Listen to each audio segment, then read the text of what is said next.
Oklahoma Territory, September 1867, when 17-year-old Kestrel Dawn touched a dying cornstalk and whispered an ancient prayer. The terrified settlers didn't see healing, they saw witchcraft, and by sunset, they had buried her alive in a shallow grave. Convinced her half-Choctaw blood had cursed their harvest, until a mysterious healer named Ahanu Rivers heard her muffled cries echoing across the prairie wind, and realized that sometimes the greatest evil isn't the curse itself, but the fear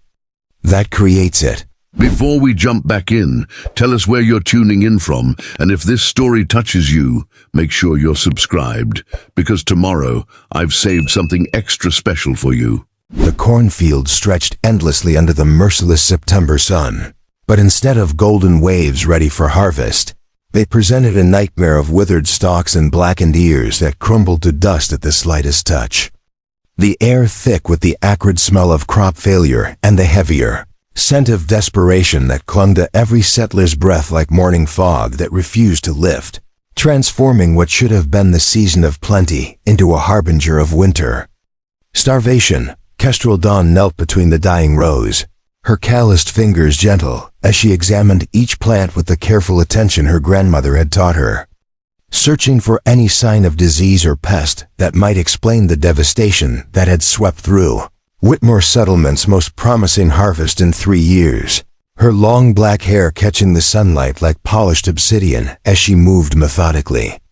through the field, unaware that hidden eyes watched her every movement with growing suspicion and mounting fear. The settlement of Whitmore's Crossing had been carved from the Oklahoma prairie just 5 years earlier, when Ezra Whitmore led 43 families westward with promises of fertile soil and freedom from the crowded restrictions of Eastern civilization. And for 4 seasons, their gamble had paid dividends in golden corn, fat cattle, and the kind of prosperity that made men forget the hardships they'd endured to claim their piece of the frontier. But this year's crop failure threatened to destroy everything they'd built with calloused hands and stubborn determination. Kestrel's fingers found a cornstalk that still held the faintest trace of green in its lower leaves, and she closed her eyes, pressing her palm against the withered stalk while whispering words in Choctaw that her grandmother, Nokomis, had taught her during long winter evenings when the old woman's stories seemed more real than the flickering candlelight that danced across the cabin walls. Ancient words that spoke of healing and harmony between earth and sky, between the seen and unseen forces that governed all growing things. What happened next would be debated and embellished in the settlement for years to come, with each telling adding new details and darker implications. But the undeniable truth was that the dying cornstalk straightened under Kestrel's touch, its withered leaves unfurling like flags of hope as green returned to its stem, and a single perfect ear of corn emerged from what had been nothing but brittle husks. A small miracle that should have been cause for celebration, but instead became the first piece of evidence in her death sentence. From the edge of the field,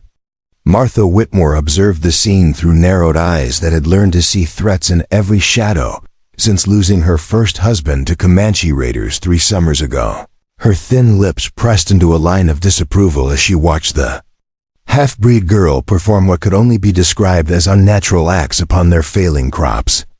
her fingers unconsciously tracing the outline of the silver cross that hung at her throat like a talisman against the dark forces she was certain surrounded them on all sides. Martha had never trusted Samuel Crowfeather's daughter, not since the day 5 years ago, when the widowed trapper had arrived at their settlement with a 10-year-old girl, whose dark eyes seemed to hold secrets that no Christian child should possess,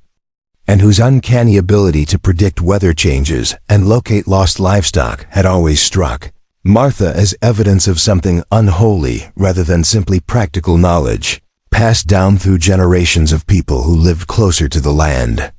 than civilized folk. The other women of the settlement shared Martha's suspicions, though most were too polite or too fearful to voice them openly. But their whispered conversations at quilting bees and Sunday services had gradually woven a tapestry of doubt around Kestrel that grew darker with each passing month. especially after old Mrs. Henderson's milk cow died 3 days after Kestrel had touched its swollen udder. And young Tommy Blake broke his arm the very same week that Kestrel had warned his mother about letting him climb the old oak tree. Now as Martha watched the impossible sight of dead corn returning to life under the girl's touch, she felt a cold certainty settle in her chest like winter ice, because in her experience, only 2 forces could bring the dead back to life. And since this clearly wasn't the work of the Almighty, it had to be the other one.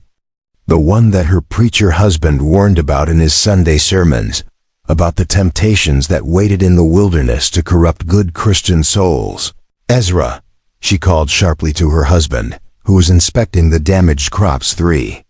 Rose over with the grim expression of a man calculating how many families might starve before spring. His tall frame bent under the weight of responsibility that came with leading a community through times of plenty and times of want. You need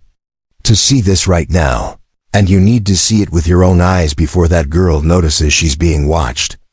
Ezra Whitmore straightened slowly, his weathered face already showing the lines of concern that had deepened with each day of crop failure. But when he followed his wife's pointing finger and saw Kestrel kneeling beside a cornstalk that was impossibly, undeniably green and healthy,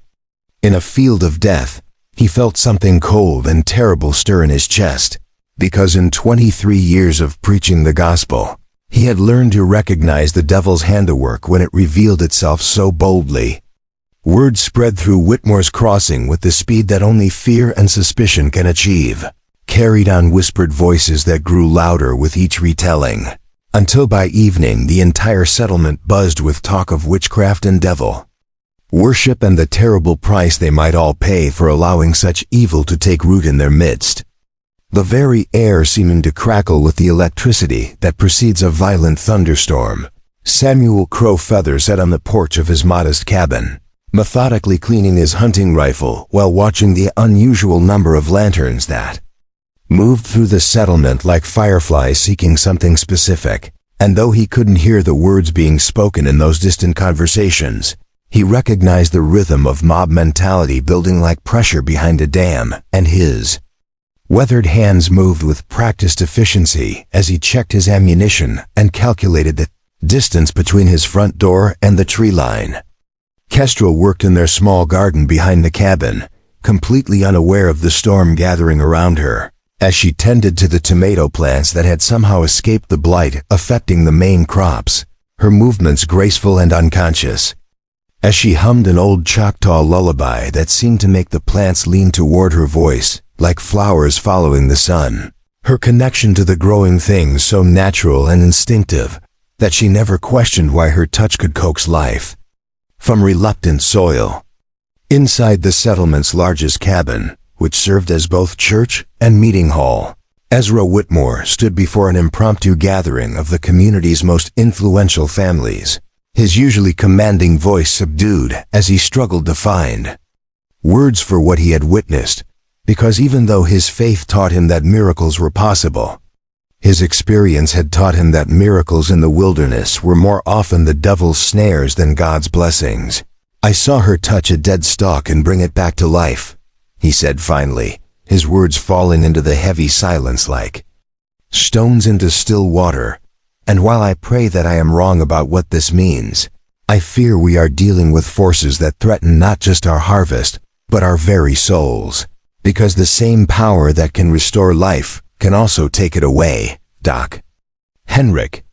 the settlement's physician and one of the few men present who had received formal education back east, cleared his throat diplomatically before speaking in the measured tones of someone accustomed to dealing with frontier superstitions. "Ezra, surely there's a rational explanation for what you observed. Perhaps some natural phenomenon or optical illusion brought on by the stress we're all feeling about the crop failure. Because modern science tells us that dead plants don't simply return to life at human touch." But Henrik's rational voice was drowned out by Martha Whitmore's sharp interjection, her words cutting through the air like the crack of a whip. "Science doesn't explain why our crop started failing the very week after that girl performed some heathen ritual over them. or why every family that's shown her kindness has suffered some misfortune. Preparing and narrating this story took us a lot of time, so if you are enjoying it, subscribe to our channel. It means a lot to us now. Back to the story. Or why she always seems to know things that no normal person could know. What followed was a catalog of grievances and suspicions that had been building for months, each family contributing their own piece to a puzzle that painted Kestrel as something far more dangerous than a helpful neighbor. The testimonies gaining momentum like an avalanche that gathers stones and speed as it rushes toward inevitable destruction. Mrs. Peterson spoke of how her chicken stopped laying eggs after Kestrel had helped deliver a breached calf, her voice trembling with the righteous anger of a woman who saw patterns where others might see coincidence. That girl touched my prize. Hen said she was trying to help her feel better, and the very next morning every single bird in my coop was too sick to lay. And they stayed that way for 2 whole weeks. Young Jacob Mills added his own testimony about the time Kestrel had warned him away from swimming in Devil's Creek, claiming the water wasn't safe, and how he had ignored her warning only to nearly drown when his leg cramped in the deep pool where she said he shouldn't go. His narrow escape now reinterpreted as evidence of her supernatural knowledge rather than practical wisdom about dangerous swimming spots. Even Tom Bradley, usually a voice of reason in community disputes, found himself nodding along as he recalled how Kestrel had predicted the exact day his prize bull would go lame, and how she had offered to help heal the animal with what she called old medicine, an offer he had refused out of what he now considered divine inspiration rather than simple caution. The testimonies continued deep into the night, each story carefully examined and reinterpreted through the lens of fear and suspicion,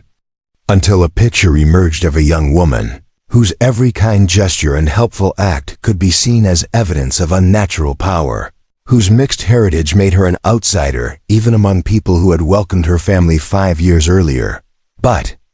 it was the final testimony that sealed Kestrel's fate, delivered by 12-year-old Sarah Whitmore in a voice barely above a whisper, her words carrying the particular horror that only comes from the mouths of children who claim to have seen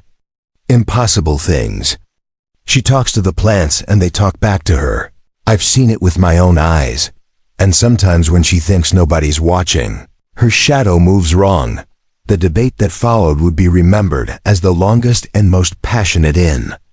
the settlement's short history, with voices raised in anger and fear and desperate hope that somehow they could find a solution that wouldn't require them to take actions that would haunt their consciences for years to come. But in the end, fear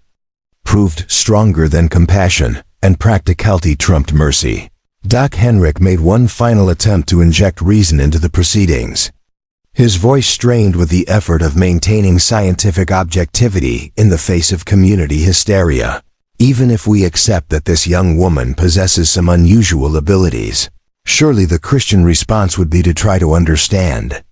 and guide her, not to condemn her without trial or evidence of actual wrongdoing. But Ezra Whitmore had found his certainty in Scripture and community responsibility, his preacher's voice carrying the weight of divine authority as he quoted chapter and verse about suffering, not a witch to live. His words carefully chosen to remind everyone present that their immortal souls hung in the balance along with their earthly survival. The Bible is clear about how we must deal with those who practice the dark arts, and our very lives may depend on our willingness to obey God's commandments. The vote, when it finally came, was not unanimous, but it was decisive, with 23 voices calling for Kestrel to face trial by earth, the ancient punishment reserved for crimes against God and nature, while only 8 voices called for mercy or further investigation, the community's fear of starvation and damnation proving stronger than their doubts about frontier justice. Samuel Crowfeather would not learn of the decision until the next morning, when armed men came to his cabin in the gray hour before dawn, their faces hidden behind makeshift masks that couldn't quite conceal their identity to a man who had lived among them for 5 years. Their voices apologetic, but firm as they explained that his daughter must come with them to face the judgment. of the community. Kestrel emerged from the cabin still wearing her nightgown, her long black hair loose around her shoulders like a dark waterfall, her eyes wide with confusion but not yet fear. Because even in her worst nightmares, she had never imagined that the people she had helped and healed and tried to protect would turn against her with such sudden and terrible purpose. The last thing she saw before they bound her hands was her father's face in the cabin window, his weathered features twisted with anguish and helpless rage, his lips moving in what might have been prayer or curse, or simply her name repeated like a mantra, against the unthinkable reality that his daughter was being taken away to die for the crime of possessing gifts that God or nature had given her. The procession that wound its way across the prairie toward the ancient burial ground moved with the grim solemnity of a funeral cortege, though the person they mourned still walked among them with her head held high despite the rope burns that marked her wrists like bracelets of shame,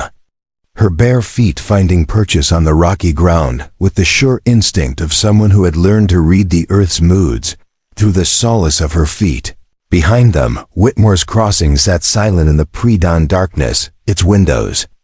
dark except for the occasional flicker of candlelight that marked families too troubled to sleep. Mothers holding their children closer while fathers cleaned rifles they prayed they wouldn't need to use. Everyone acutely aware that they were crossing a line that could never be uncrossed, participating in an act that would either save their community or damn their souls. Martha Whitmore rode beside the procession in the settlement's only wagon, her sharp eyes never leaving Kestrel's form as she searched for any sign of supernatural retaliation, any evidence that the devil's servant might call upon dark forces to escape the justice that awaited her. But the girl walked in silence with a dignity that was almost more disturbing than any display of otherworldly power would have been. The burial ground they approached had been used by various tribes for countless generations before the first white settlers arrived. A circular clearing surrounded by ancient cottonwood trees, whose massive trunks bore the scars of ceremonies and rituals that predated European memory, the very air seeming to hum with the accumulated weight of all the souls who had found their final rest in this sacred earth. Ezra Whitmore led the procession with the heavy step of a man carrying a burden too great for any mortal shoulders, his Bible clutched in one hand while the other rested on the pommel of his cavalry saber, a relic from his service in the war that had taught him that sometimes good men must do terrible things to protect what they hold dear, though he had never imagined that lesson would apply to a 17-year-old girl who had never harmed anyone. Doc Henrik brought up the rear of the procession, his medical bag slung over his shoulder more from habit than necessity, because there would be no healing today, only the kind of permanent solution that his Hippocratic oath should have forbidden him from witnessing. But community pressure and his own growing family's need for survival had overruled the ethical training he had received in Philadelphia's medical schools. The burial ground revealed itself gradually as the eastern sky began to lighten with the first hints of dawn. The ancient cottonwoods standing like sentinels around a natural amphitheater where countless generations had performed the final rituals of life and death, their massive branches creating a canopy that filtered the growing light into patterns that seemed to shift and dance with supernatural purpose. At the center of the clearing, a grave had already been prepared during the night by volunteers, who had worked in shifts to dig through soil that seemed unusually resistant to their shovels, as if the earth itself protested this particular burial. The rectangular hole measuring exactly 6 feet long, 3 feet wide, and 4 feet deep shallow. Enough to hear any final words, deep enough to ensure that no amount of struggling could lead to escape. Kestrel's eyes took in every detail of the scene with the sharp awareness that comes to people facing their own mortality, noting the way the morning mist clung to the cottonwood branches like ghostly fingers, the sound of her own heartbeat thundering in her ears louder than the murmured prayers and nervous conversations of the settlers who had come to witness her execution. The rope that bound her wrists had been fashioned from hemp that Martha Whitmore had personally blessed with holy water. as if such precautions could protect the settlement from any curse that might be spoken with a dying woman's last breath. Though Kestrel had never shown any inclination toward vindictive magic, her grandmother's teachings having emphasized healing and harmony rather than revenge and destruction. Samuel Crow Feather had been forbidden from attending the execution, but his presence could be felt in the morning wind that stirred the cottonwood leaves and in the distant cry of a red-tailed hawk that circled overhead like a spirit guardian, sent to watch over his daughter's final moments. The bird's keen eyes missing nothing as it rode the thermal currents with the effortless grace of a creature that understood both life and death as parts of the same eternal dance. As the sun crested the horizon and painted the clearing in shades of gold and amber, Ezra Whitmore stepped forward with his Bible open to the passage from Exodus that had guided their decision, his voice carrying clearly in the still morning air as he read the ancient words that had condemned more witches than history could count. Thou shalt not suffer a witch to live, for the Lord thy God abhors all who practice divination and sorcery. Before the final sentence could be carried out, however, tradition demanded that the accused be given one last opportunity to confess their crimes and beg forgiveness from both God and community, a formality that everyone present hoped would provide some measure of closure to the terrible morning's work, though none of them truly expected the proud young woman to break down and admit to consorting with dark forces. Kestrel Dawn, Ezra intoned with all the solemnity his preacher's training could muster. You stand accused of practicing witchcraft against this community and its people, of cursing our harvest through unnatural means, and of consorting with forces that oppose the will of Almighty God. Do you confess these crimes and seek forgiveness for your sins against heaven and earth? The silence that followed seemed to stretch for an eternity as every person in the clearing held their breath, waiting for words that would either justify their actions or condemn their souls, while overhead the red-tailed hawk continued its lazy circles like a living prayer, wheels spinning out the threads of fate and circumstance that had brought them all to this moment. When Kestrel finally spoke, her voice carried the clear certainty of someone who had found peace with their fate, though her words would haunt the dreams of everyone present for years to come. I confess that I have loved this land and tried to help it flourish. I confess that I have used the knowledge my grandmother taught me to heal the sick and comfort the dying. I confess that I have spoken to the growing things in the old language, because they understand that tongue better than English. She paused to look around the circle of faces, her dark eyes reflecting the sadness that seemed older than her 17 years, before continuing with words that cut through the morning air like a blade forged from truth itself. But I do not confess to cursing your harvest, because the blight that killed your corn came from diseased seed that you bought from traveling merchants. And I do not confess to serving the devil, because everything I have done has been in service to life, not death. The murmur that ran through the assembled settlers carried notes of uncertainty and doubt, because her explanation for the crop failure made more sense than supernatural intervention, and her demeanor showed none of the defiance or malevolence they had expected from someone in league with dark forces. But Martha Whitmore's sharp voice cut through their wavering resolve like a knife through butter. She speaks lies to save herself, Martha declared with the absolute conviction of someone whose worldview cannot accommodate alternative explanations. The devil's servants are known for their silver tongues and false promises, and we cannot allow ourselves to be swayed by pretty words when our very souls hang in the balance. The rough hands that guided Kestrel toward the waiting grave belonged to men who had shared meals at her father's table, who had accepted help from her healing touch when their own children fell sick, who had laughed at her stories and marveled at her knowledge of weather patterns and animal behavior. But now their faces were hidden behind improvised masks that transformed them into anonymous instruments of community justice. As her feet touched the earth at the bottom of the grave, Kestrel felt a strange calm descend over her spirit, as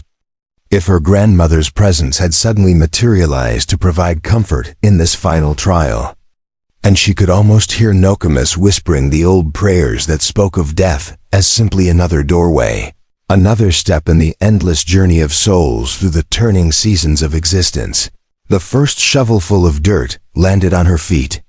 with a sound like thunder in the hushed clearing, followed by another and another as willing hands took turns with the grim work of burial, each man trying to complete his portion quickly so that he could step back and let someone else carry the weight of what they were doing to a girl who had never harmed anyone except in their fear-twisted imaginations. But as the earth began to rise around her legs, then her waist, then her chest, Kestrel's composure finally cracked, and she began to struggle against the bonds that held her arms, her voice rising in desperate pleas that fell on ears that had been deliberately deafened by fear and religious conviction. "Please, I'm not what you think I am. I'm just a girl who learned to listen to the earth's voice. Please don't do this." The last face she saw before the dirt covered her completely was that of young Sarah Whitmore, the 12-year-old girl, whose testimony about talking to plants had provided the final nail in Kestrel's coffin. And in that child's eyes she saw not malice but terror, the recognition that she had helped to kill someone who had never been anything but kind to her. As darkness closed over her head and the weight of earth pressed down on her chest like the judgment of an unforgiving God, Kestrel's final conscious thought was a prayer to whatever spirits might be listening, asking not for rescue but for forgiveness for the people who were burying her alive, because she understood that they were acting from fear rather than evil, and fear could make good people do terrible things. 3 miles southeast of the burial ground, Ahanu Rivers guided his paint horse through a landscape that most white settlers considered cursed, following ancient trails that wound between red sandstone formations and hidden springs that had sustained his people for countless generations before the first wagon trains rolled across the Oklahoma horizon, his weathered hands gentle on the reins as he listened to voices that others could no longer hear. At 42 years old, Ahanu had earned his reputation as one of the most powerful medicine men among the scattered Choctaw bands, his knowledge spanning not only the traditional healing arts, passed down through 7 generations of his family, but also the newer challenges that came with treating diseases brought by European contact and the spiritual wounds inflicted by forced removal from ancestral lands in Mississippi and Alabama. His medicine bag, crafted from the hide of a white buffalo that had appeared to him in a vision quest 20 years earlier, contained herbs and roots that grew in secret places known only to the initiated, along with crystals that sang with the voices of ancient spirits and small bones that had been blessed by shamans, whose names were now spoken only in whispers during the sacred ceremonies. The paint horse beneath him was no ordinary mount, but a spirit animal that had chosen to bond with him during his darkest hour, when grief over his family's death in the cholera epidemic of 1849 had nearly driven him to join them in the shadow lands, its unusual markings forming patterns that seemed to shift and change depending on the light, as if the creature existed partially in this world and partially in the realm of dreams and visions. That morning, Ahanu had awakened from a dream that left him cold with dread and urgency, a vision of a young woman buried alive while voices cried out for justice that would never come, her spirit calling across the prairie wind for someone who understood that healing sometimes meant defying the laws of men in favor of the deeper laws that governed all living things. The dream had been so vivid that he could still taste the earth in his mouth and feel the weight of soil pressing down on his chest. And when he emerged from his lodge, the morning wind carried sounds that others would dismiss as natural phenomena, but that he recognized as the distress calls of a soul in mortal danger, compelling him to abandon his planned journey to the summer gathering and instead follow the invisible threads that connected all suffering hearts. Back in Whitmore's Crossing, the settlers who had participated in the dawn execution moved through their daily routines with the mechanical precision of people trying to convince themselves that they had done the right thing, their conversations carefully avoiding any mention of what had transpired in the ancient burial ground. as if speaking the words aloud might somehow make the terrible deed more real than it already was. Samuel Crowfeather sat motionless on his cabin porch, his hunting rifle across his knees and his eyes fixed on the horizon where his daughter had disappeared forever, his weathered face carved from stone, but his shoulders shaking with the effort of containing a grief so profound that it threatened to tear him apart like a tornado ripping through a wheat field. The very air around him seeming to vibrate with barely controlled violence. Inside the settlement's largest cabin, Ezra Whitmore knelt before his makeshift altar with his Bible open to the Psalms, seeking comfort in words that had always provided guidance in times of moral uncertainty, but finding instead that every verse seemed to condemn him for what he had done to a girl, whose only crime had been possessing knowledge that his Christian education had taught him to fear rather than understand. Martha Whitmore bustled through her household chores with unusual intensity, scrubbing floors that were already spotless and reorganizing cupboards that needed no attention, her movements sharp and jerky as she tried to silence the voice in her head that kept repeating Kestrel's final words about diseased seed and natural explanations for supernatural accusations. Because admitting doubt now would mean acknowledging complicity in the murder of an innocent girl. Doc Henrik sat in his small office, staring at the medical texts that had cost him a fortune to transport from Philadelphia, their pages filled with rational explanations for phenomena that frontier communities preferred to attribute to witchcraft and divine intervention, his hands trembling slightly as he realized that his education and training had proven worthless when confronted with mob hysteria and religious fervor. Throughout the settlement, children played their games with unusual quiet, sensing the adult tension that hung in the air like humidity before a thunderstorm, while dogs whined and paced restlessly as if they could smell something wrong with the wind, and even the livestock seemed agitated, clustering together in ways that suggested they were seeking protection from threats that human senses couldn't detect. The most disturbing aftermath, however, was the silence that had settled over the cornfields where Kestrel had performed her final miracle, because the single stalk that had returned to life under her touch now stood withered and black again, its brief resurrection proving as temporary as morning dew, leaving behind only the memory of what might have been possible if fear hadn't triumphed over hope. Young Sarah Whitmore spent the morning hiding in the barn loft, her 12-year-old mind struggling to process the connection between her testimony about talking plants and the terrible thing that had happened to the kind girl, who had always taken time to explain the names of wildflowers and the habits of prairie animals, her conscience already beginning the long work of guilt that would shape the rest of her life. 4 feet below the surface of the ancient burial ground, Kestrel fought a battle that was part physical survival and part spiritual endurance, her bound hands clawing at the loose earth above her face while her lungs burned with the effort of extracting oxygen from the thin layer of air that still remained in the makeshift tomb. Every breath a conscious act of defiance against the suffocating darkness that pressed in from all sides. The ropes that bound her wrists had loosened slightly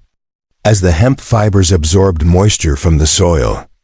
giving her just enough freedom of movement to create a small air pocket around her face by pushing the dirt away with her forehead and chin, a technique her grandmother had taught her during childhood games of hide and seek that had unknowingly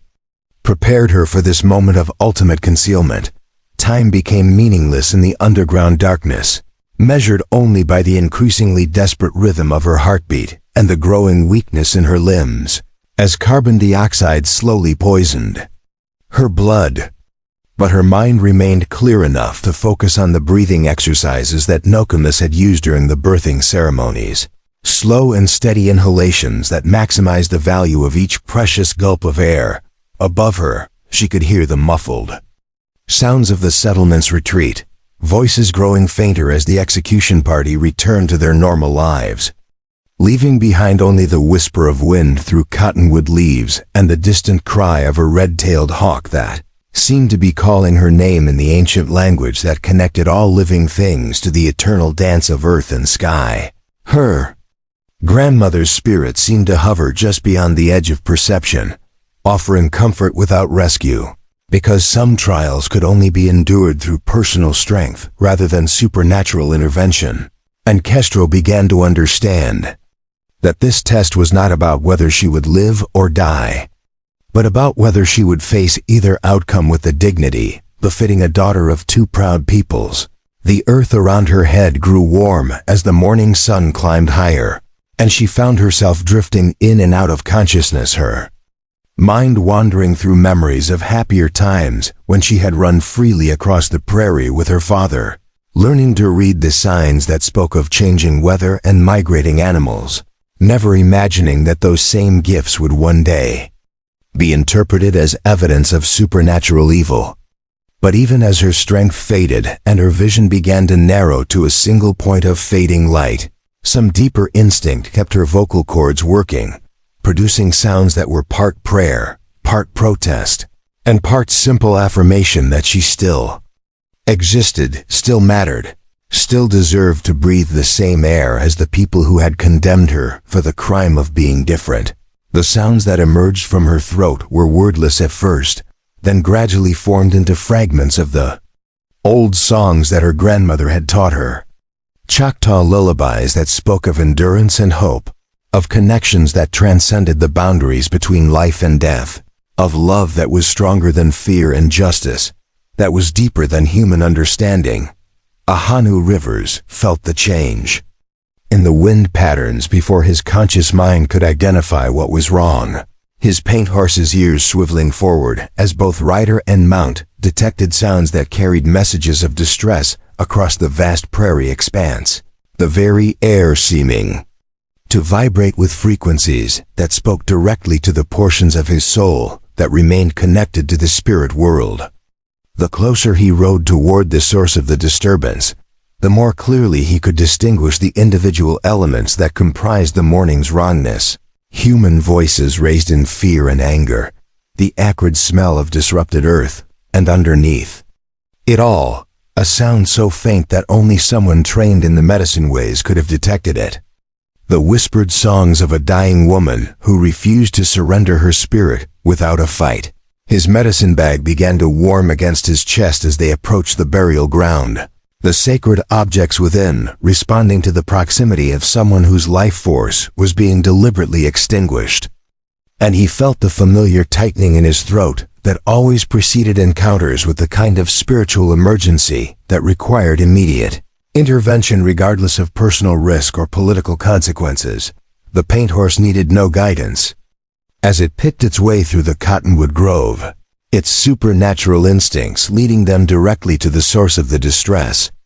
And when they reached the edge of the circular clearing, Ahanu saw immediately what had transpired. The rectangular mound of fresh earth, telling a story that made his stomach clench with a combination of rage and desperate urgency. He dismounted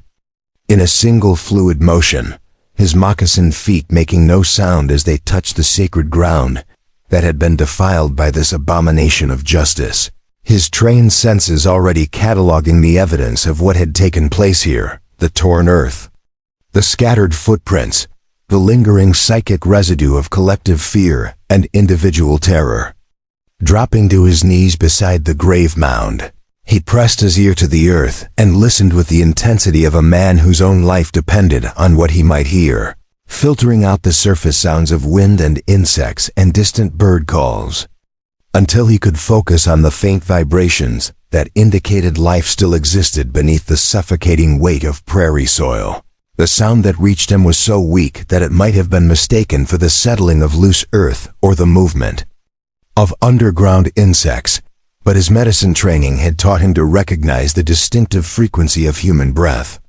And what he heard now was unmistakably the labored respiration of someone fighting against impossible odds to maintain their connection to the world of the living. Without hesitation, he began to dig with his bare hands, ignoring the pain as his fingernails split and his knuckles scraped against buried stones, his movements guided by an urgency that transcended normal human limitations. Because he understood that every second of delay brought the buried woman closer to the threshold between life and death, that even his considerable healing powers might not be able to cross. The earth seemed to resist his efforts with unnatural persistence, as if the very soil had been charged with the collective will of the people who had used it to execute their terrible judgment. But Ahanu's determination was fueled by visions of his own family's suffering and his failure to save them from the diseases that had swept through their village like prairie wildfire. His hands moved with the precision of a surgeon and the desperation of a father, creating a narrow shaft that angled down toward the source of the faint breathing sounds. His medicine training allowing him to work efficiently even while his heart hammered with the knowledge that he was racing against forces that had already claimed too many victories in his lifetime. When his fingers finally encountered fabric instead of soil, he felt a surge of hope that was immediately tempered by the realization that finding her was only the first step in what might prove to be an impossible rescue. Because extracting an unconscious person from a narrow grave without causing fatal injuries would require skills that went beyond normal human capabilities. The woman's face, when he finally uncovered it, was streaked with dirt and blood, but still beautiful in the way that wild things remain beautiful even when caged. Her lips blew from oxygen deprivation, but still moving slightly as she continued the whispered songs that had guided him to her location. Her eyes closed, but her expression holding the fierce concentration of someone who refused to surrender without a fight. Working with the careful precision that had made him legendary among his people, Ahanu cleared the earth from around her head and shoulders, creating enough space for her to breathe more freely while he planned the delicate process of extracting her from what had been intended as her final resting place. His movements guided by both practical knowledge and spiritual intuition. As the first full breath of prairie air filled her lungs, Kestrel's eyes opened to reveal pupils dilated with shock and oxygen deprivation, but her gaze focused immediately on his face with the sharp awareness of someone who recognized salvation when it appeared in the most unexpected form. Her cracked lips forming words in the Choctaw language that told him she understood exactly who had come to her rescue and why. The delicate process of freeing Kestrel from her earthen prison required the kind of patience that could only come from a man who had learned to work with forces beyond human understanding. Each movement calculated to avoid the cave-in that would undo all of Ahanu's desperate efforts and entomb them, both in what was meant to be a solitary grave. His weathered hands moving with surgical precision as he carved away centuries of compacted soil, one handful at a time. The rope burns around her wrists told their own story of struggle and defiance, the hemp fibers having cut deep enough to leave permanent scars that would serve as lifetime reminders of this day. But Ahanu's experienced fingers found the knots that bound her arms and worked unloose with the patient skill of someone who understood that rushing this moment could cost them everything they had fought to preserve. When her arms finally came free, Kestrel's first instinct was to claw her way upward toward the surface, but Ahanu's firm grip on her shoulders held her in place while his voice, speaking in fluent Choctaw, explained that sudden movement could collapse the narrow shaft and trap them both. His words carrying the calm authority of someone accustomed to guiding people through life and death crises. The extraction itself took nearly an hour, with Ahanu supporting her weight while simultaneously widening the opening. Their progress measured in inches rather than feet as he fought against soil that seemed determined to reclaim its unwilling occupant. Sweat streaming down his face despite the cool morning air as he channeled strength that seemed to come from sources beyond his own physical capabilities. During the slowest moments, when the earth refused to yield and Kestrel's strength threatened to fail entirely, Ahanu sang the old medicine songs that his grandfather had taught him, melodies that were said to have power over the elements themselves. And whether through supernatural intervention or simple psychological comfort, the song seemed to make the soil more cooperative and Kestrel's breathing more stable. When she finally emerged completely from the grave, covered in dirt and blood, but unmistakably alive, both rescuer and rescued collapsed onto the grass beside the violated burial mound. their chests heaving with exhaustion and their hearts pounding, with the profound relief that comes only to those who have looked death in the face and managed to turn away at the last possible moment. The paint horse had watched the entire rescue with the supernatural patience of a creature that existed partially outside normal time, and now it approached them with soft wickers of concern, nuzzling Kestrel's dirt-streaked hair, as if to confirm that she was real, rather than some ghost or vision conjured by the intensity of the morning's events. Ahanu knew that remaining near the burial ground would be suicide for both of them, because the settlers who had gone to such extremes to eliminate what they saw as a supernatural threat would not hesitate to kill anyone who interfered with their judgment, and his own status as a medicine man would make him an even more attractive target for people whose fear had already overcome their basic humanity. The hidden canyon he led them to lay 7 miles southeast of Whitmore's Crossing, accessible only through a narrow cleft in the sandstone that was invisible unless you knew exactly where to look, a natural fortress that had sheltered his people. During the worst years of removal and relocation, when survival had depended on the ability to disappear completely from the awareness of those who wished them harm, the canyon's walls rose 300 feet on either side, their red stone surfaces carved with petroglyphs that told stories of hunts and ceremonies and vision quests stretching back to times when the first people walked this land, the ancient symbols seeming to glow with their own inner light as the sun moved across the narrow strip of sky visible between the towering cliffs. At the heart of the canyon, a natural spring bubbled up from deep underground sources, its waters carrying minerals that had healing properties known to traditional medicine, but dismissed by white doctors as superstition. The pool surrounded by carefully tended plants that grew nowhere else in the territory, each one chosen and cultivated for specific therapeutic purposes. Ahanu's lodge sat beside the spring like a natural extension of the landscape itself, constructed from materials that blended seamlessly with the surrounding environment, its interior filled with the accumulated wisdom of 7 generations of healers, bundles of sacred herbs hanging from the rafters like prayers made manifest. In physical form, the journey to reach this sanctuary had tested Kestrel's resilience to its absolute limits. Because even though Ahanu had fashioned a travois from cottonwood branches to spare her the need to walk, every jolt and bump along the rough trail sent waves of pain through her battered body, reminding her that survival was only the first step in what would prove to be a long and difficult recovery. When they finally reached the spring, Kestrel collapsed beside the healing waters with tears streaming down her dirt-streaked face.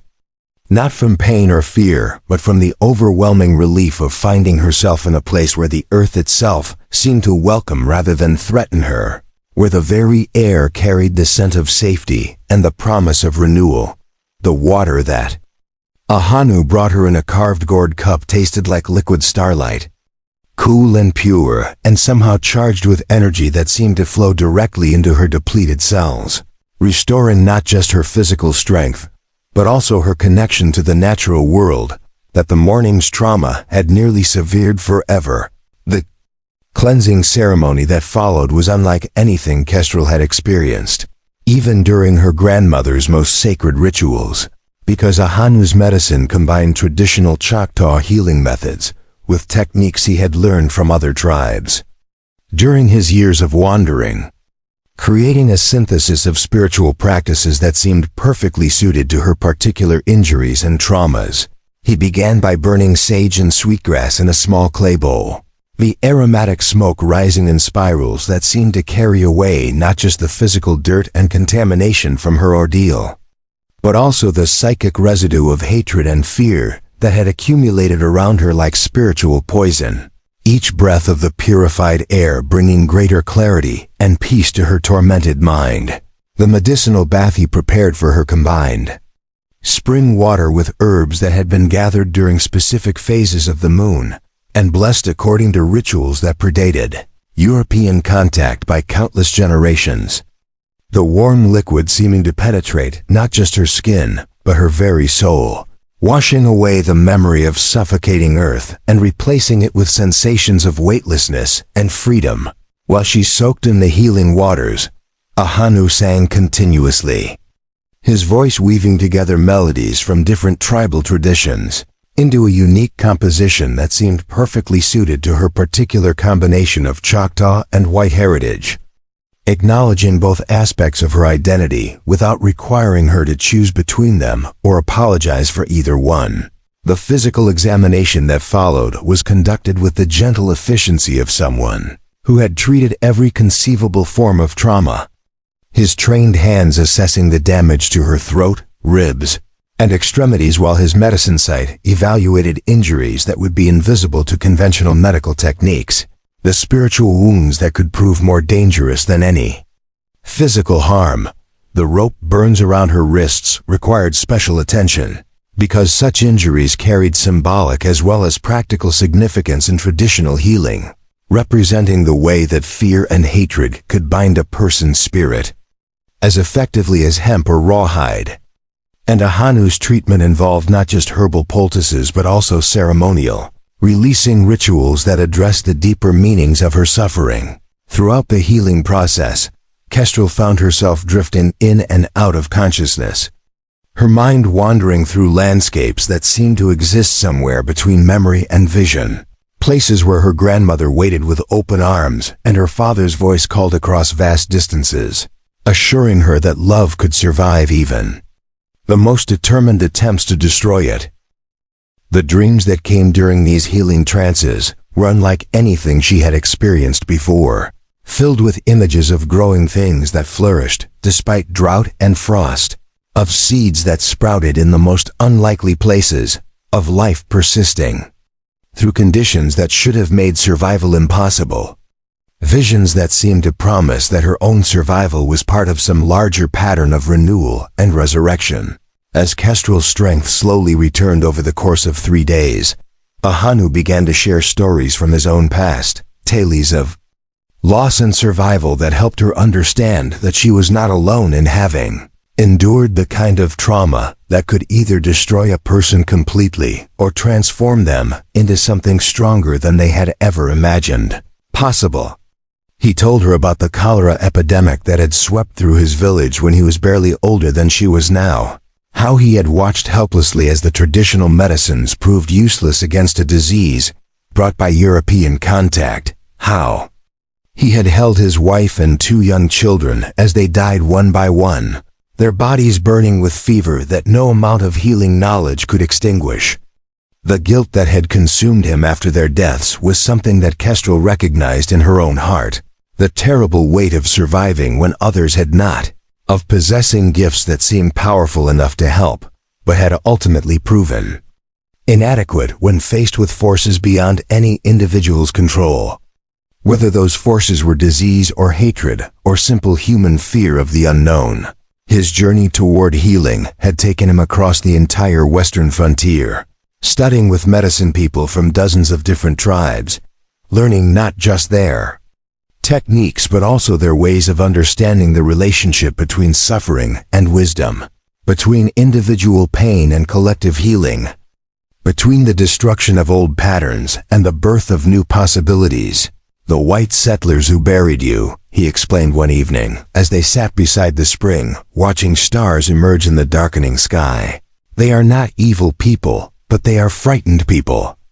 And frightened people do terrible things, because they cannot see past their own fear to the truth that lies beyond it. They mistake their limitations for universal laws. Kestrel found herself telling him about her grandmother's teachings.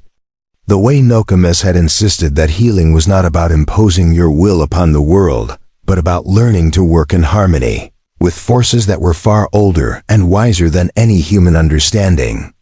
becoming a channel for energies that flowed through all living things, but required careful cultivation to be accessed safely. The conversations that developed between them over those healing days created a bond that went far deeper than simple gratitude or professional care, because they were both people who had learned to see beyond the surface appearances that satisfied most minds, who understood that reality contained layers of meaning that could only be perceived by those willing to look with more than physical eyes.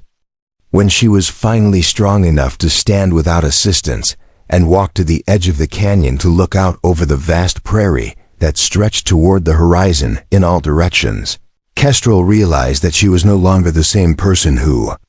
had been buried 3 days earlier, that her resurrection had transformed her into someone who carried within herself the knowledge of death and the certainty of life's ultimate triumph over all attempts to destroy it. "What happens now?" she asked Ahanu as they stood together watching the sunset paint the canyon walls in shades of gold and crimson, her voice carrying a new quality of strength that had been forged in the darkness beneath the earth and tempered in the healing waters of the sacred spring. His answer would determine not just the immediate future, but the entire trajectory of her transformed life. Because she understood instinctively that returning to her old existence was no longer possible, that she had crossed a threshold that could never be uncrossed, and that whatever came next would have to be worthy of the price that had been paid. For her survival, Samuel Crow Feather sat motionless in his cabin for exactly 72 hours after they took his daughter. His hunting rifle balanced across his knees while his mind calculated trajectories and wind patterns and the precise angle needed to put a bullet through Ezra Whitmore's heart from 300 yards. His weathered face showing no emotion, but his eyes burning with the cold fire of a man who had already chosen his path to hell. The transformation from grieving father to instrument of retribution happened gradually over those 3 days, beginning with the methodical inventory of his weapons and ammunition, proceeding through the careful observation of daily routines in the settlement, and culminating in the selection of targets whose deaths would send the clearest possible message about the price of murdering innocent children. On the 4th morning, he emerged from his self-imposed isolation with the deliberate movements of a man who had made peace with his own damnation.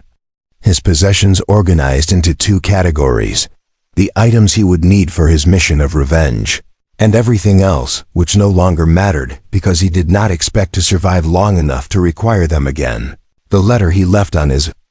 kitchen table was addressed to no one in particular, but intended for anyone who might wonder why a mild-mannered trapper had suddenly become a walking nightmare. Its carefully chosen words explaining that when civilized men bury children alive, civilization itself has forfeited any claim to mercy or restraint, and that some crimes demand payment in blood, regardless of the consequences. His first target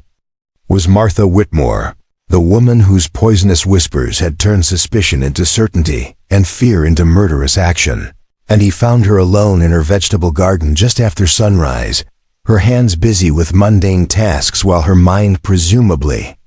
congratulated itself on eliminating a perceived threat to the community's moral purity. The confrontation that followed was brief and decisive, with Samuel emerging from the morning shadows like death itself, his voice calm and conversational as he explained exactly why she was about to die, his words delivered with the patient clarity of a teacher helping a slow student understand a particularly important lesson about cause and effect. Martha's screams brought running feet and shouted commands, but by the time the settlement's men arrived with their hastily grabbed weapons, they found only an empty garden and a message written in the dirt beside the trampled vegetable rows. 1 debt paid, many more to collect. Signed by a father whose child you murdered. The terror that gripped Whitmore's crossing after Martha's disappearance was unlike anything they had experienced during Indian raids or outlaw attacks, because those threats had been external and comprehensible, while this danger came from within their own community. From a man they had trusted and respected until their collective fear had driven them to commit an unforgivable act. Ezra Whitmore assembled every able-bodied man in the settlement for what he grimly described as a hunting party. Though everyone understood that they were the ones being hunted and that their only hope of survival lay in finding Samuel Crow Feather before he could complete whatever bloody work he had planned for the people who had killed his daughter. The tracking proved more difficult than anyone had anticipated, because Samuel's years as a frontier trapper had taught him skills that the average settler could barely comprehend. His ability to move through familiar terrain without leaving signs, making him effectively invisible to men whose idea of woodcraft involved following well-marked trails and obvious landmarks. Doc Henrik found himself reluctantly pressed into service as the expedition's medical officer, his civilian sensibilities recoiling from the military precision with which the other men prepared for what amounted to a war against one of their former neighbors. But his growing family safety depending on his participation in this grim manhunt, regardless of his personal feelings about its necessity. The first real clue to Samuel's whereabouts came from young Tommy Blake, who reported seeing a lone figure moving through the timber along Devil's Creek, carrying what appeared to be a long rifle and traveling with the patient determination of a man who knew exactly where he was going and what he intended to do when he arrived there. The creek itself provided tactical advantages that Samuel had undoubtedly considered when planning his campaign of revenge, its winding course offering concealment and multiple escape routes, while its rocky banks would muffle footsteps and eliminate tracks, making it the perfect corridor for a guerrilla war against enemies who outnumbered him but lacked his intimate knowledge of the local terrain. As the hunting party spread out along both sides of the waterway, their movements betrayed the nervous tension of men who understood that they were walking into a trap, but had no choice except to spring it and hope their superior numbers would compensate for their disadvantage in skill and motivation. The first shot came from an unexpected direction, not from the creek bottom where they had concentrated their search, but from a rocky outcrop that commanded the entire valley, the bullet taking off Jacob Mill's hat without touching his head, a deliberate warning that demonstrated both Samuel's marksmanship and his intention to make this confrontation last as long as possible. The message was clear. He could have killed any of them whenever he chose, but he wanted them to understand their helplessness before he began the serious work of evening the score. Each shot carefully placed to terrorize rather than kill, at least until he had extracted the maximum psychological price for their collective crime against his daughter. 7 miles away in the hidden canyon, Ahanu suddenly stopped mid-sentence during his morning prayers, his weathered face turning toward the northeast with the sharp attention of a wolf detecting the scent of distant fire, his medicine senses picking up vibrations that spoke of violence approaching like a thunderstorm, building beyond the horizon. Kestrel noticed his change in demeanor immediately, her own newly awakened sensitivities allowing her to perceive this subtle shift in the canyon's atmosphere. The way the birds had fallen silent and even the spring's bubbling seemed muted, as if the natural world was holding its breath in anticipation of events that would ripple outward from their source like waves from a dropped stone. "Your father," Ahanu said simply, his voice carrying the weight of certainty that came from decades of reading the invisible signs that connected all living things. "He has chosen the path of blood, and that choice will bring consequences that extend far beyond his personal grief, touching lives that have nothing to do with his daughter's death." The vision that came to him then was fragmentary but unmistakable. Samuel Crowfeather moving through familiar terrain with the deadly purpose of a man who had already surrendered his claim to salvation. The hunting party spreading out in patterns that would inevitably lead to bloodshed. And somewhere in the distance, the gathering forces that would transform a personal vendetta into a regional conflict. Kestrel felt her heart torn between conflicting loyalties, because while she understood and even approved of her father's desire for revenge, she also recognized that his actions would ultimately harm more innocent people than guilty ones, creating a cycle of violence that could consume the entire territory if allowed to continue unchecked. "We have to stop him," she said though. Even as the words left her mouth, she realized the impossibility of what she was suggesting, because Samuel Crowfeather in his current state would not listen to reason from anyone, not even the daughter he believed to be dead, and any attempt to interfere with his mission would likely result in more bloodshed rather than less.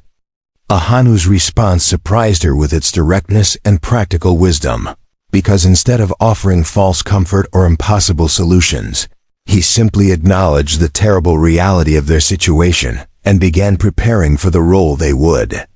have to play in the events that were about to unfold across the Oklahoma Territory. Sometimes, he explained while gathering specific items from his medicine lodge, the healer's duty is not to prevent suffering but to be present when suffering reaches its natural conclusion, to help guide the survivors toward wisdom rather than trying to stop the forces that create the suffering in the first place. Back in Whitmore's Crossing, the remaining women and children huddled inside the largest cabin while armed guards maintained nervous watch at every window and doorway, their fear made worse by the knowledge that their protectors were somewhere in the wilderness, possibly already dead, leaving them defenseless against a threat they had helped to create through their own collective cowardice. Young Sarah Whitmore sat in the corner furthest from the windows, her 12-year-old mind tormented by the growing certainty that her testimony about talking plants had been the crucial factor in Kestrel's execution, her conscience already beginning the lifelong work of guilt that would shape every decision she would make for the rest of her days. The irony was not lost on Doc Henrich's wife Rebecca, who found herself praying for the safety of men who had ignored her husband's voice of reason when it mattered most. Her practical mind recognizing that Samuel Crow Feather's revenge was simply the inevitable consequence of their community's decision to choose fear over justice. Outside the barricaded cabin, the settlement that had once bustled with the confident activity of successful frontier families now resembled a ghost town, its empty streets patrolled only by shadows and the occasional scavenging dog, while the carefully tended gardens and workshops stood abandoned as if their owners had simply vanished into the prairie wind. The cornfields that had started the entire tragedy remained a testament to the community's collective failure, the withered stalks standing like accusatory fingers, pointing toward a sky that seemed to have withdrawn its blessings from people who had buried hope along with an innocent girl. The very sight of the ruined crops serving as a constant reminder of what they had lost through their own actions. Mrs. Peterson found herself unable to stop thinking about the eggs her chickens had stopped laying after Kestrel's touch. Now, understanding for the first time that the girl had been trying to warn her about a disease that would have killed the entire flock if left untreated, her supposed curse actually being an act of compassion that had been misinterpreted through the lens of superstition and fear. Even Tom Bradley, safely locked inside his own cabin with his family, could not escape the memory of Kestrel's warning about his prize bull's impending lameness. Her offer of help now revealed as genuine concern rather than supernatural manipulation. Her old medicine probably being exactly the treatment the animal had needed to prevent permanent injury. The collective realization that was slowly dawning on the settlement survivors was perhaps more terrifying than Samuel's revenge itself, because it meant acknowledging that they had murdered an innocent girl based on nothing more substantial than their own ignorance and prejudice, a truth that would poison their consciences for the rest of their lives. As the sun reached its zenith on the fourth day after Kestrel's burial, 3 separate groups of people moved through the Oklahoma Territory on collision courses that would determine not just their individual fates, but the future of the entire region. Each group driven by different motivations, but all connected by the invisible threads of consequence that bind all human actions together. Samuel Crow Feather had finally chosen his ground for the final confrontation, selecting a box canyon, where his superior knowledge of the terrain would give him maximum advantage over pursuers who were already demoralized by 3 days of fruitless hunting and psychological warfare. His rifle loaded with enough ammunition to make his last stand memorable, the hunting party approached their quarry's position with the grim determination of men who understood that they were walking into a trap, but had no choice except to spring it, their numbers reduced by desertions, and their confidence shattered by an enemy who seemed capable of appearing anywhere and vanishing like smoke. Meanwhile, Ahanu and Kestrel made their own journey toward the approaching confrontation, traveling by routes known only to the indigenous peoples who had inhabited this land for countless generations. Their purpose not to prevent the violence, but to ensure that something meaningful could grow from the ashes of what was about to be destroyed. The forces that had been set in motion by fear and misunderstanding were now beyond any individual's power to control, but they could still be channeled toward purposes that serve life rather than death, healing rather than destruction, wisdom rather than the endless repetition of old mistakes. As storm clouds gathered on the western horizon, mirroring the human tempest that was about to break across the prairie, the stage was set for a confrontation that would either end in meaningless bloodshed or transform tragedy into the foundation for something new and better than what had come before. The box canyon where Samuel Crowfeather had chosen to make his final stand echoed with the sharp crack of rifle fire as the hunting party discovered that their quarry had transformed a narrow gorge into a death trap, every rock and crevice providing perfect cover for a marksman whose intimate knowledge of the terrain gave him advantages that numbers alone could never overcome. Ezra Whitmore crouched behind a boulder that offered scant protection from the bullets that whined overhead with deadly precision, his preacher's faith warring with the growing certainty that divine justice was being administered through the barrel of a grieving father's rifle. Each shot a sermon about the wages of sin delivered in language that required no theological interpretation. The psychological warfare that had preceded this moment reached its culmination when Samuel's voice rang out across the canyon. Walls, no longer the mild-mannered trapper they had known, but something far more dangerous. A man who had crossed the line between civilization and savagery, and found unexpected freedom in abandoning all pretense of mercy or restraint. "You buried my daughter alive because you were afraid of what she might become," his words carried clearly in the thin air, each syllable loaded with the kind of pain that could transform reasonable men into instruments of divine retribution. "Now I'm going to show you what fear really looks like when it has nothing left to lose." But before Samuel could fire the shot that would signal the beginning of serious killing, a sound reached his ears that stopped his finger on the trigger and sent ice water flowing through veins that had been burning with the fever of revenge. B-E-C-A-U-S-E cutting through the canyon's acoustic maze came a voice he recognized despite its impossible existence. The Choctaw death song that echoed off the stone walls was being sung in his daughter's voice. The same melody that Nokomis had taught her during those long winter evenings when the old woman's stories had seemed more real than the flickering candlelight. But now the ancient words carried new meaning as they announced the return of someone who should have been silenced forever. Samuel's rifle trembled in hands that had been rock-steady moments before, his mind struggling to process auditory evidence that contradicted everything he thought he knew about life and death. While far below in the canyon bottom, the hunting party heard the same ghostly melody and felt their own certainty crumble. Like sandcastles before an incoming tide, the song grew stronger and closer, accompanied now by the rhythmic sound of footsteps that seemed to belong to more than one person. And as the melody reached its crescendo, two figures appeared at the canyon's mouth,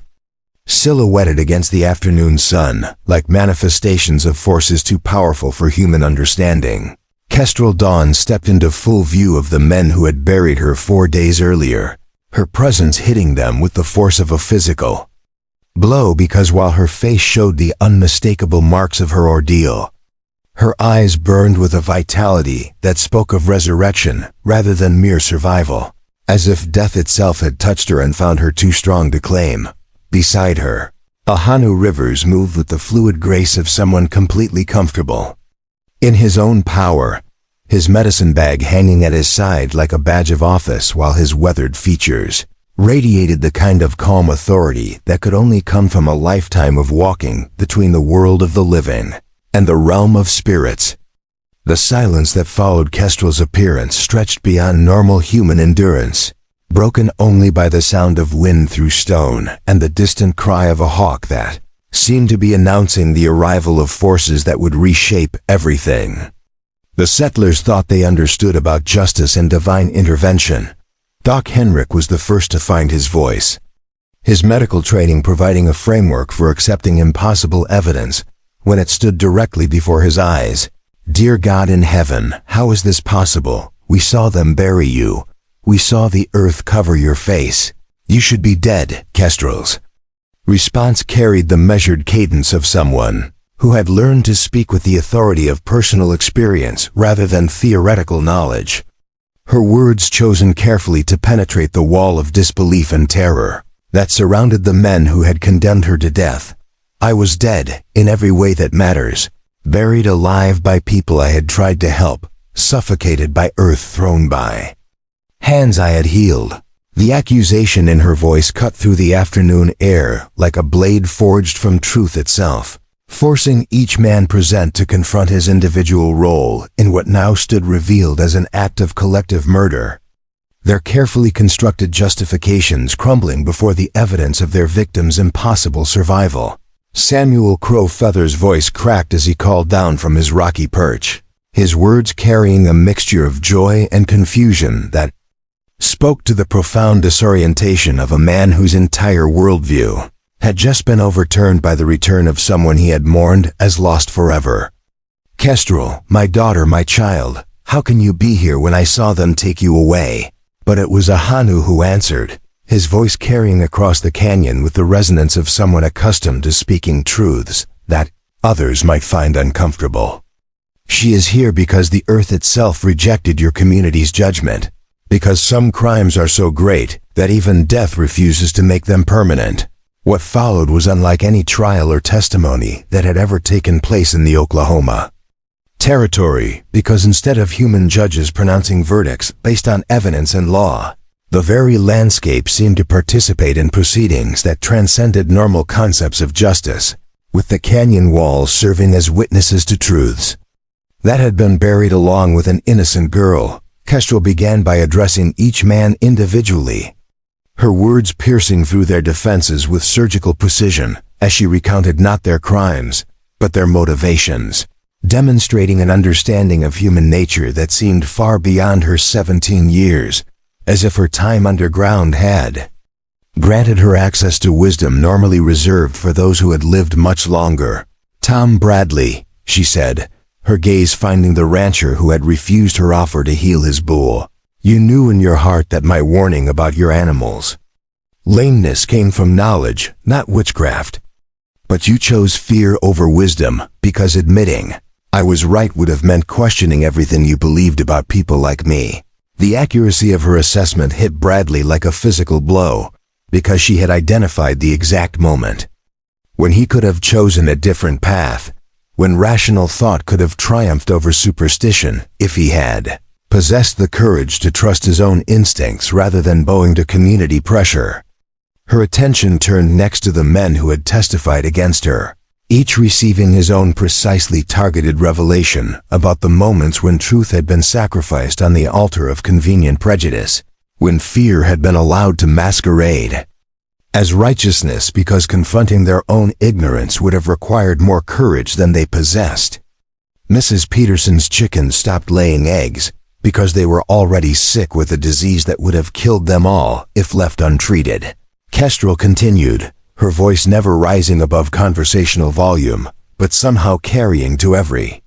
corner of the canyon. "My touch didn't curse them. It revealed an illness that my grandmother's knowledge could have cured if your fear hadn't made treatment impossible." The systematic dismantling of their case against her continued with relentless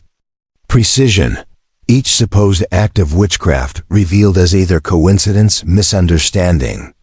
or actual attempts to help that had been misinterpreted through the lens of prejudice and superstition, the entire foundation of their judgment crumbling like a house built on sand. Jacob Mills found himself forced to confront the reality that his near drowning at Devil's Creek had occurred exactly as Kestrel had predicted, not because she possessed supernatural knowledge, but because she had observed the seasonal patterns that made certain swimming spots dangerous at specific times of year. Wisdom that could have saved his life if pride hadn't prevented him from listening. But the most devastating revelation was reserved for Ezra Whitmore himself, because Kestrel's next words struck at the heart of his role as both spiritual leader and judge. forcing him to confront the gap between his professed faith and his actual behavior when that faith was tested by circumstances that challenged his understanding. "Preacher Whitmore," Kestrel said, her voice carrying a gentleness that made her words all the more cutting, "you stand before us as a man who claims to follow the teachings of someone who was himself executed by people who feared what they couldn't understand. Yet when faced with a choice between compassion and community approval, you chose the path that led to my grave." The parallel she drew between her own situation and the crucifixion hit Ezra with the force of divine revelation, because in that moment he saw clearly how his actions had aligned him, not with the forces of righteousness, but with those who had demanded the death of innocents, making him complicit in the very kind of injustice his faith was supposed to oppose. The breakdown that followed was complete and devastating, as 20 years of certainty collapsed under the weight of recognition that his theological training had failed him at the moment when it mattered most, that his understanding of divine will had been corrupted by human weakness disguised as moral strength. Around the canyon, other men began to experience their own moments of terrible clarity, as Kestrel's words forced them to confront the reality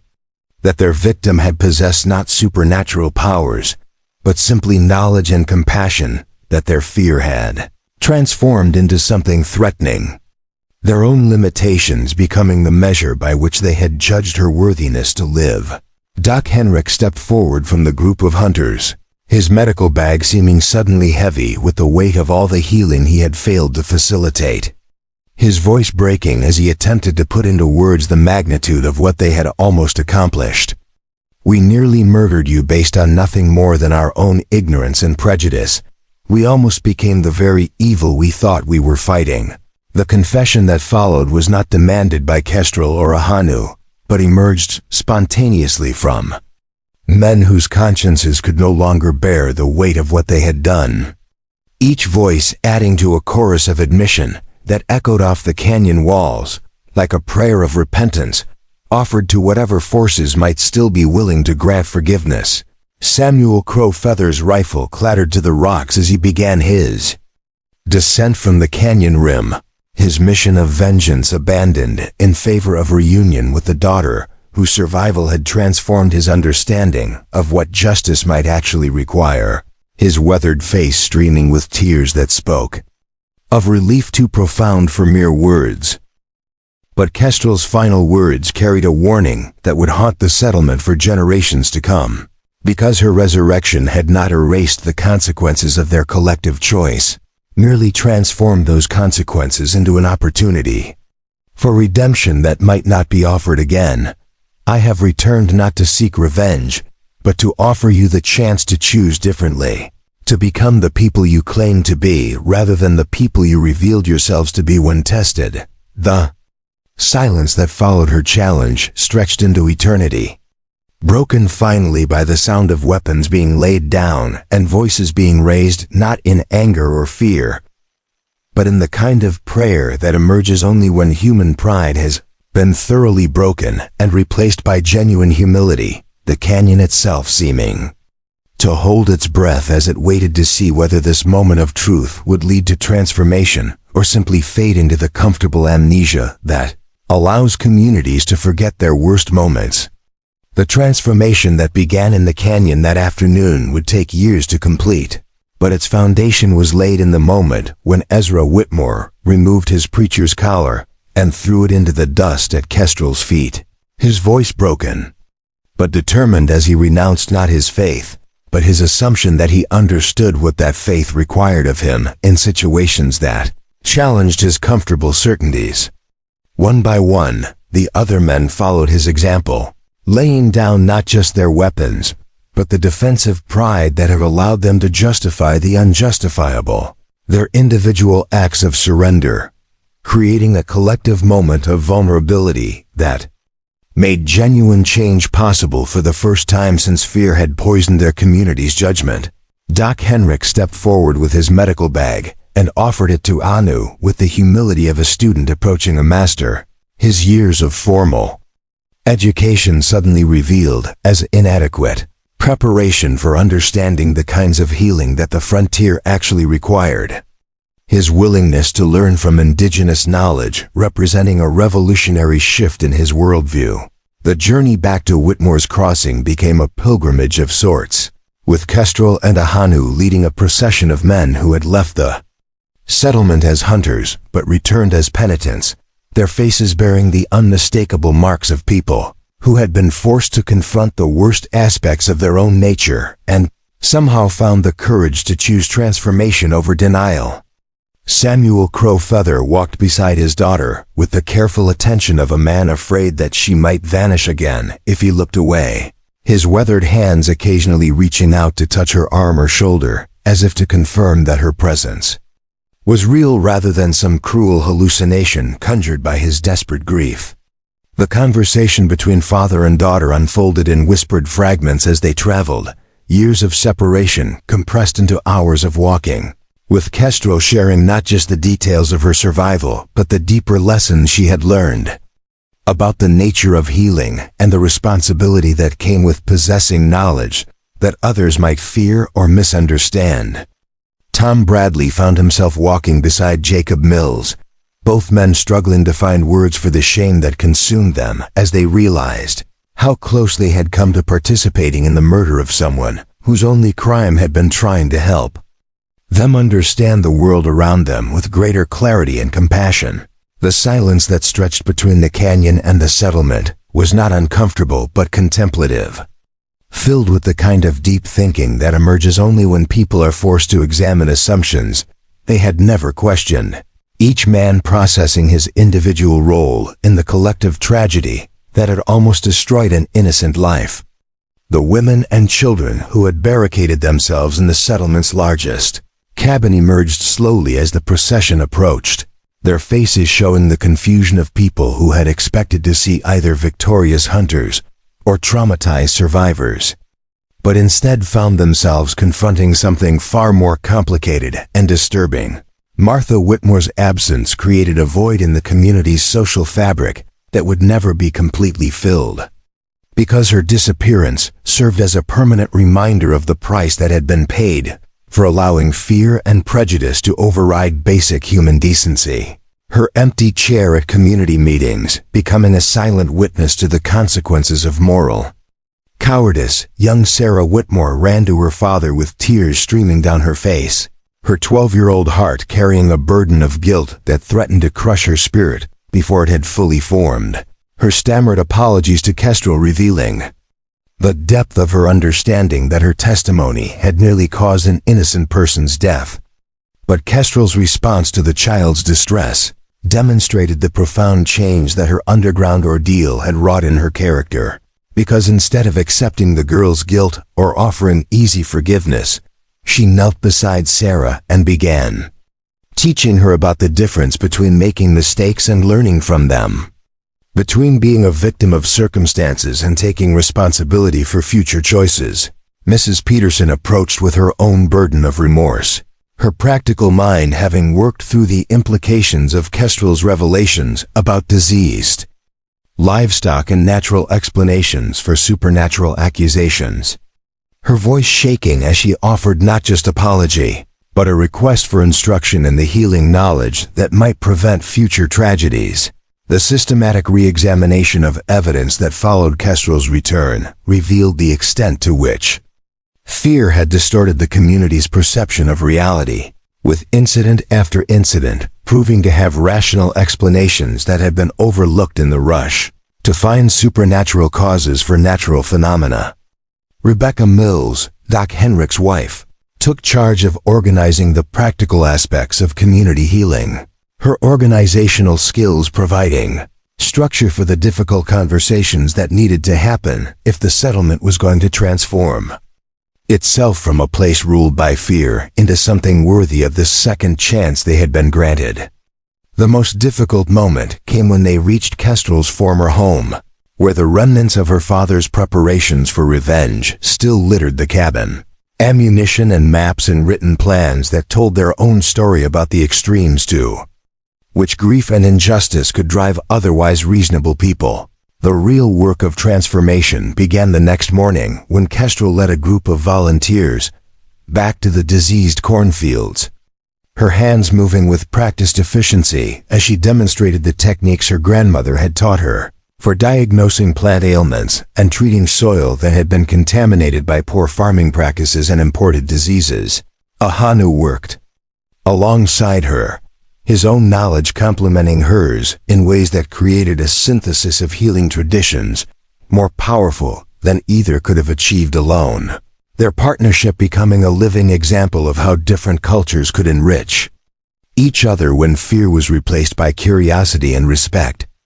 The first healthy shoots that emerged from the treated soil carried significance far beyond their agricultural value, because they represented proof that redemption was possible, that communities could heal from even the most serious wounds if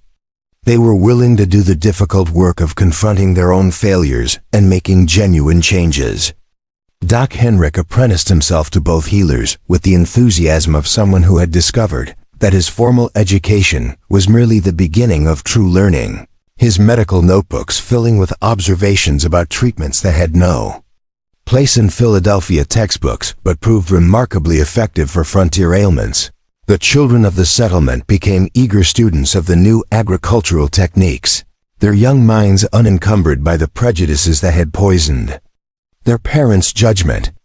their laughter returning to the fields that had so recently been monuments to fear and misunderstanding. Samuel Crowfeather threw himself into the physical labor of land, healing with the intensity of a man seeking absolution through sweat and soil, his powerful frame bent over plants that responded to his careful attention as if they understood that he was trying to nurture life as penance for the death he had almost caused. The transformation of the settlement's agricultural practices created ripple effects that extended far beyond food production, because the patience and observation required for proper plant care taught valuable lessons about the kind of attention and respect that all living things deserved, whether they were crops or community members. Ezra Whitmore spent his days learning to read the subtle signs that indicated plant health or disease, his theological training proving surprisingly useful for understanding the spiritual dimensions of agricultural work, his sermons beginning to incorporate themes of stewardship and humility that reflected his growing understanding of humanity's proper relationship with the natural world. 3 years after the events that had nearly destroyed their community, Whitmore's Crossing had become something unprecedented in the Oklahoma Territory, a settlement where white settlers and indigenous peoples worked together as equals, sharing knowledge and resources in ways that benefited everyone while respecting the distinct contributions of each culture.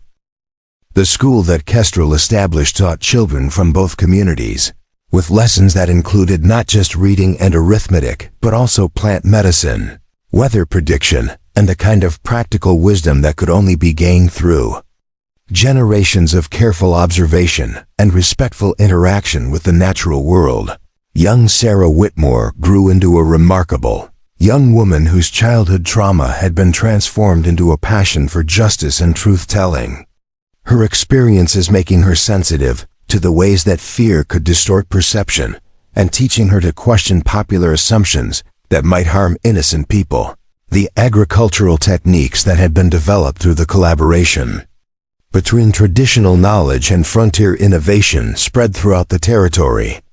creating a network of communities that were more resilient and sustainable than anything that had existed before the integration of different cultural approaches to land management. Ahanu Rivers established a formal school for medicine people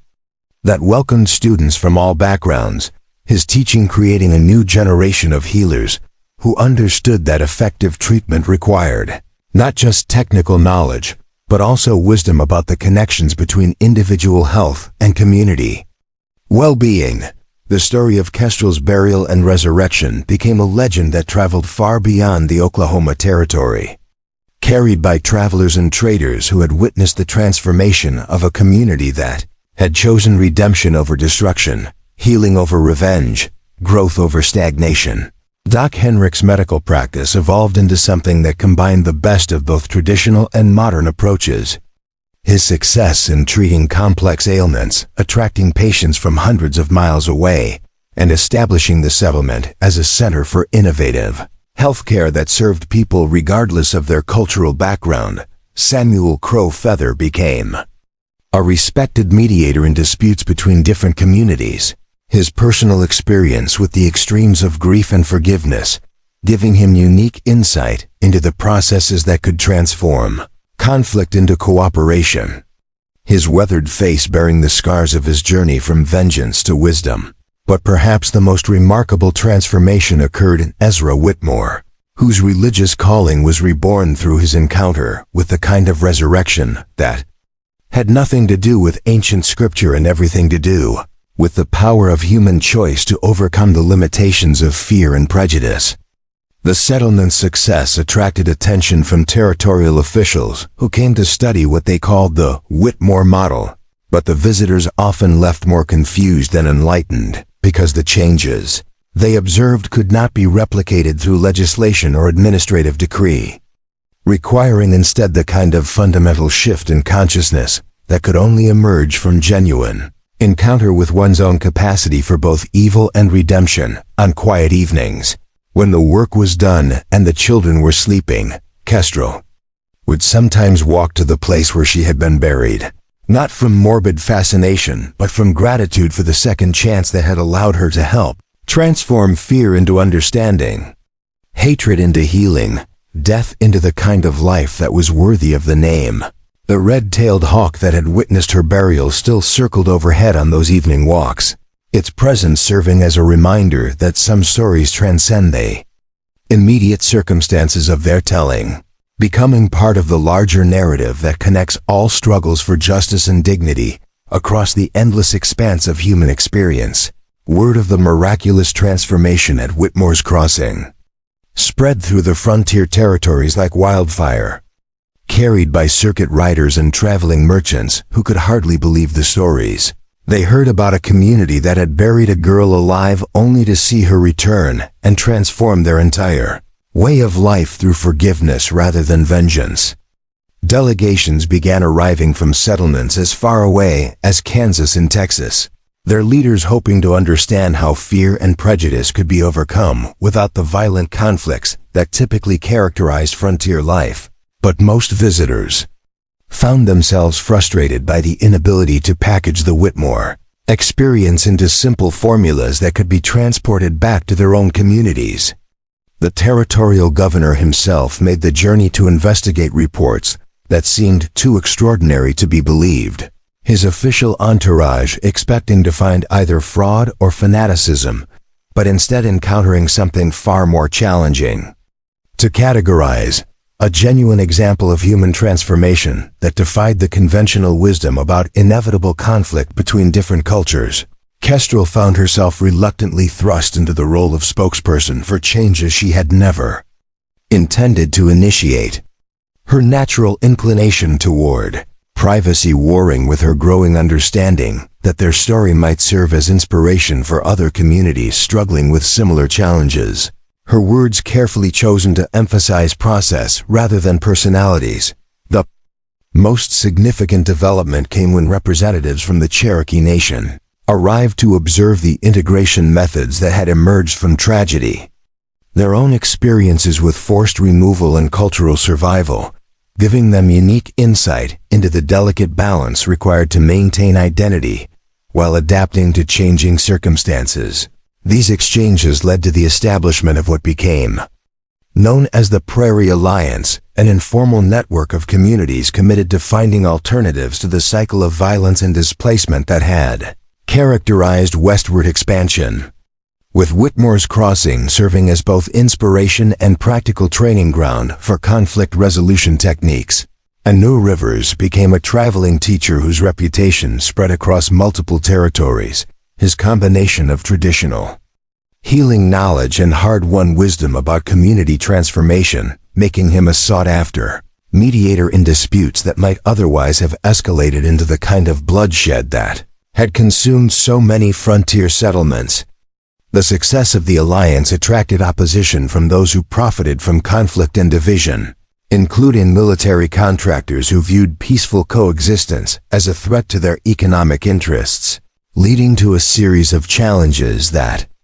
tested the community's commitment to their new way of life in ways they had never anticipated. The crisis that would determine whether the transformation at Whitmore's Crossing represented genuine change or merely temporary sentiment arrived in the form of a cavalry unit under orders to relocate all indigenous peoples to designated reservations. Their commanding officer expressing skepticism about reports of successful integration and determination to enforce federal policy regardless of local preferences. Colonel Marcus Thornfield represented everything that the community had learned to reject during their journey toward healing: his rigid adherence to military protocol and racial hierarchies, making him incapable of recognizing the value of what had been achieved through cooperation and mutual respect. His presence threatening to undo years of careful relationship building. The confrontation that developed was unlike the earlier crisis because it involved external authority rather than internal prejudice, forcing the community to decide whether they were willing to risk everything they had built to protect the principles they claimed to embrace, with failure meaning not just the end of their experiment, but potential criminal charges for harboring fugitives. Kestrel's response to this challenge demonstrated how profoundly her character had been shaped by her experiences, because instead of retreating into hiding or seeking protection through compromise, she chose to stand openly with those who were threatened. Her willingness to face legal consequences inspiring others to examine their own commitment to the changes they had proclaimed. The strategy that emerged from community discussions reflected the collaborative decision-making processes they had developed, with every voice heard and every option carefully considered before reaching consensus about how to respond to federal pressure, without abandoning the people who had become integral parts of their social fabric. Samuel Crow Feather's role in these discussions proved crucial, because his status as a mixed-heritage veteran gave him credibility with military personnel, while his personal transformation provided evidence that even the most hardened individuals could change when presented with compelling reasons to reconsider their assumptions about human nature. The legal arguments that Doc Henrik helped to develop drew upon precedents from other territories where successful integration had been achieved. His research revealing that federal policy was less uniform than Colonel Thornfield claimed, with significant discretion available to local commanders willing to consider alternatives to forced relocation. But the most powerful weapon in their arsenal proved to be the simple testimony of community members about the practical benefits of integration. Their stories demonstrating improvements in agricultural productivity, healthcare outcomes, and overall quality of life that spoke to values that even rigid military minds could appreciate. The resolution of the military crisis came not through dramatic confrontation, but through the patient accumulation of evidence that integration served everyone's interests better than the alternatives, with Colonel Thornfield eventually finding himself compelled to report to his superiors that forced relocation would damage rather than enhance territorial stability. The process of changing Thornfield's mind required months of careful demonstration, with community leaders inviting him to observe their agricultural techniques, educational methods, and conflict resolution processes, gradually building his understanding of how different approaches to frontier challenges could produce superior results. The turning point came when Thornfield's own daughter fell seriously ill with a fever that military doctors could not treat, leading him to reluctantly accept Ahanu's offer of assistance. The successful healing creating a personal debt that complicated his professional obligations and forced him to confront his own prejudices. The report that Thornfield eventually submitted to territorial headquarters became a landmark document in frontier administration. Its detailed analysis of the Whitmore model leading to policy changes that allowed other communities to experiment with integration rather than being forced to choose between segregation and conflict. These policy shifts created opportunities for the Prairie Alliance to expand its influence, with new communities joining the network and adapting its principles to their own unique circumstances.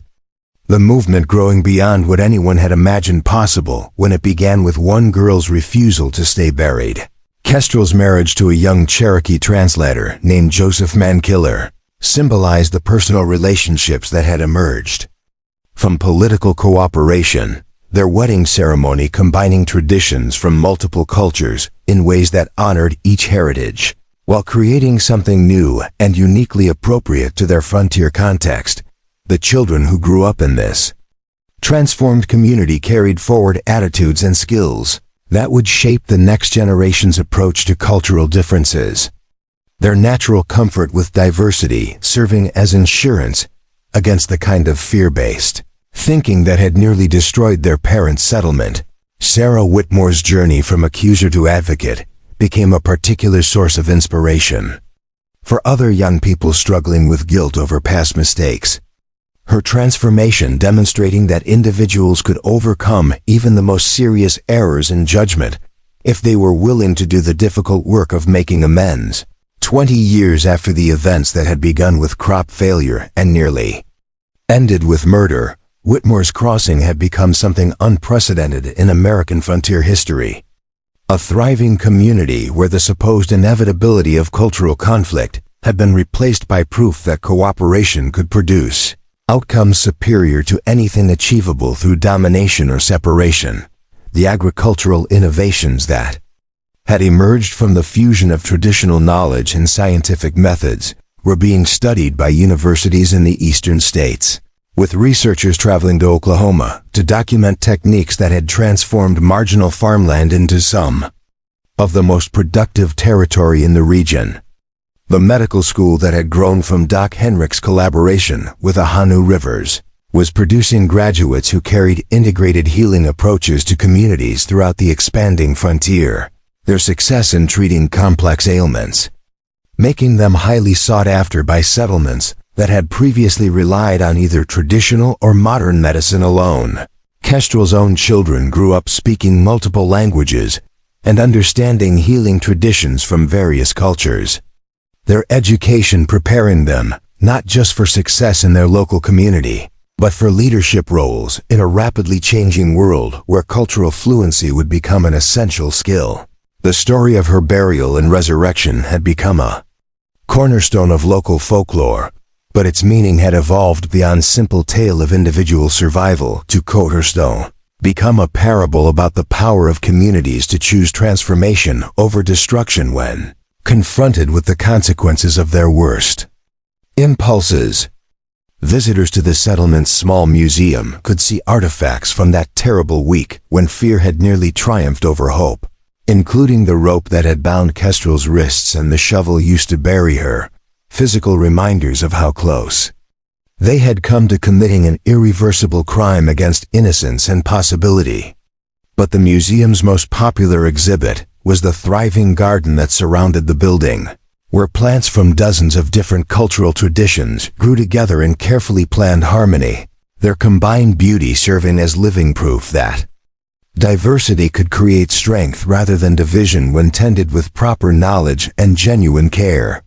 The red-tailed hawk that had witnessed the original burial had been joined by others over the years, their descendants continuing to circle overhead as if maintaining watch over a community that had learned to value what it had almost lost. Their presence a reminder that some stories become part of the eternal conversation between earth and sky that transcends any individual telling. Up next, you've got 2 more standout stories right on your screen. If this one hit the mark, you won't want to pass these up. Just click and check them out. And don't forget to subscribe and turn on the notification bell so you don't miss any upload from us.